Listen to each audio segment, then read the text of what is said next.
Each week, we do a segment called The Why, where we answer questions we all have but rarely get the answers to. Now, this week, Evan Koslof is looking into one of our most historic institutions and one of my favorites, because it's free, the Smithsonian. So we all know that DC is an awesome place, but one of the most unique parts has got to be the Smithsonian. I mean, where else can you go inside one building and check out a full-size T-Rex fossil? Then cross the street and in another building, find a NASA aircraft. And then not even a half-mile away, a building full of world-class art, and all of it is completely free. It's basically a broke scholar's dream. But have you ever wondered how it all started? Well, that's our why of the day. Why do we have the Smithsonian in the first place? And to figure it all out, we have to go far away from the castle here in DC and head to Europe. That's where a man named James Smithson was born. And this guy is a rock star. No, seriously, like a rock star. He was a mineralist, and he would go on to write 27 academic papers on a bunch of things, not just rocks.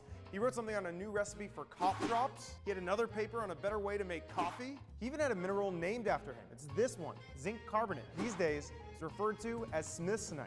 Meanwhile, one more important thing to note, Smithson died a very wealthy man. By 1829, when he died at 64 years old, he had a lot of land and a lot of property to his name.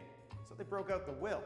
And that's where it gets interesting. Smithson left his estate to his nephew, but here's the thing. He had this small clause in there that said that if his nephew died and didn't have an heir, it would be left to the United States to create this establishment by the name of, well, you guessed it, the Smithsonian Institution. Now this was bizarre because listen to this. Smithson had never actually been to the United States and he didn't have any known connections to the US. So why would he do that? Either way, it was thought of as an afterthought in the time because his nephew was young, in his 20s. Sadly, though, 6 years later, that nephew died without any heirs. And so all that money came here to the United States, valued at some $500,000. Take out the calculator, that's $13 million today.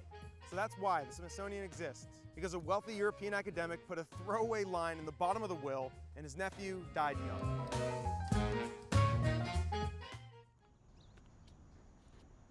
All right, so I want to return now to the big mystery that we were talking about. Why would he leave all of his money to a country he had never been to? Well, historians think it was partially just because he loved democracy and he was enamored with this new republic. He was enamored with America, but also they think he resented England because he was an illegitimate child, and so they never gave him the respect that he wanted.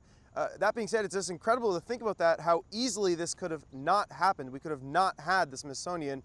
Fortunately, it did. Look, do you have a why question that you want me to answer? You can contact me on Twitter at @ekoslof, on Facebook at Evan Koslof Reporting, or you can shoot me an email at ekoslof@wsa9.com. That's the why of the day. Reese, welcome back. We're really glad to have you back. Thanks so much, Evan. I could see exactly all the acting that you're doing in your face.